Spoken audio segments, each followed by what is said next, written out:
he had going on. So I always called him. He was the spokesman for the crew. And at the time when we got in trouble, so I was 19. Dre was 20.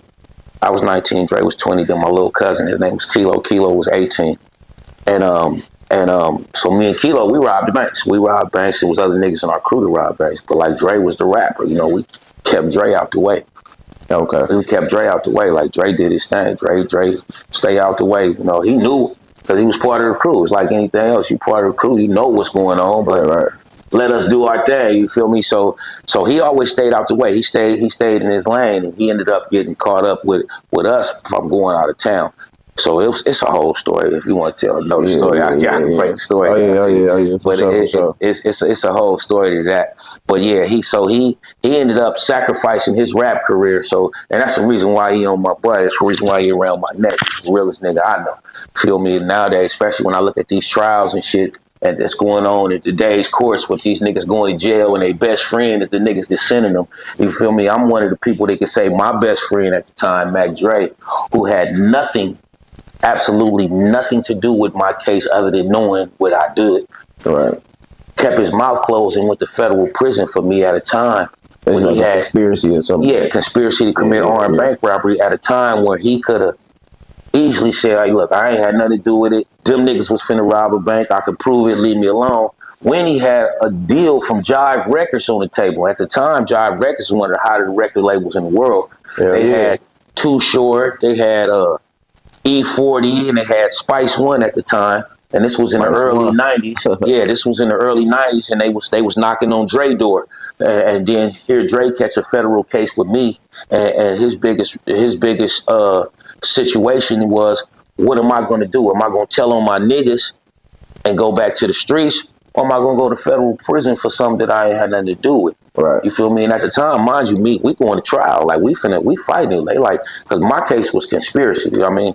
So conspiracy is basically just planning a bank robbery. It was actually conspiracy and attempt.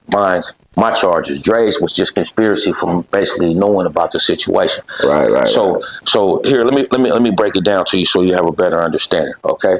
So here I was, like I say, I'm 19, Kilo 18, Dre 20. Okay, Mac Dre hot right now. He basically the cracker. He popping right now. He young popping. He just dropped his first album, which is called Young Black Brother. So now he getting shows, starting to book shows and shit like this, right? So we get our first show on the road, which was basically outside of the Bay Area, which was in Fresno, California. So the show is booked with Ice Cube, which he was the nigga right there at the time, and Dub C in the Mad Circle. So bam, so we on the road to the show, and Mac Dre is the opener for the show. So we go, the whole crew, we shoot down here. We go rock the show. You feel me? It's cracking down here. So Dub C in the Mad Circle back then, that was the Coolio, when Coolio had the braids. Yeah. It was him and Dub C to be with Cube. So they performed, and Cube performed. Show was dope. So after the show, of course, we met some little chicks out there.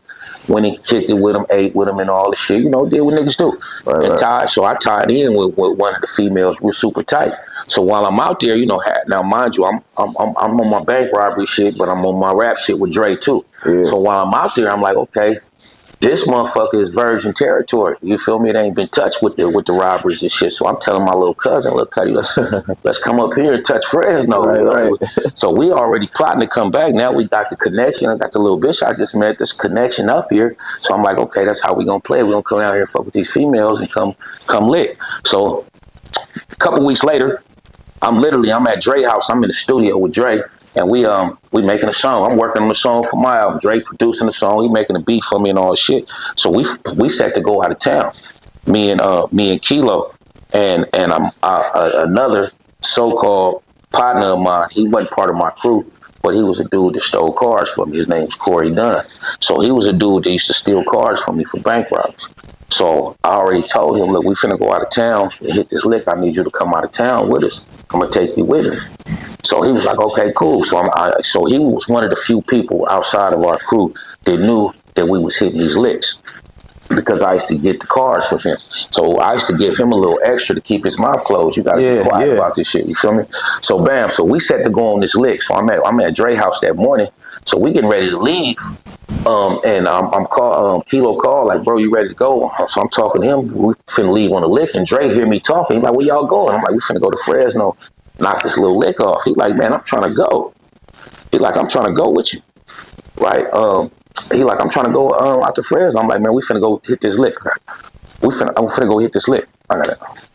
We finna go hit this lick. He like, man, fuck it, I'm gonna stay at the hotel. I got some little bitch out there I met. I stay at the hotel, whatever, right? So I'm like, man, whatever, you can go. So now it's me, Kilo, Dre, and the dude Corey I tell you about. We jump in the car, we 2.5 hour ride to Fresno, California.